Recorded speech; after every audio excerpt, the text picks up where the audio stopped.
Hi guys, இன்னைக்கு நம்ம எங்க இருக்கோம்னு பாத்தீங்கன்னா நம்ம விழுப்புரம் டிஸ்ட்ரிக்ட்ல உள்ள மயலம் முருகர் கோவில்ல தான் இருக்கோம்.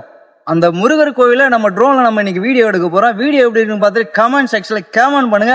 நம்மளோட பேஜை ஒரு ஃபாலோ தட்டி விடுங்க.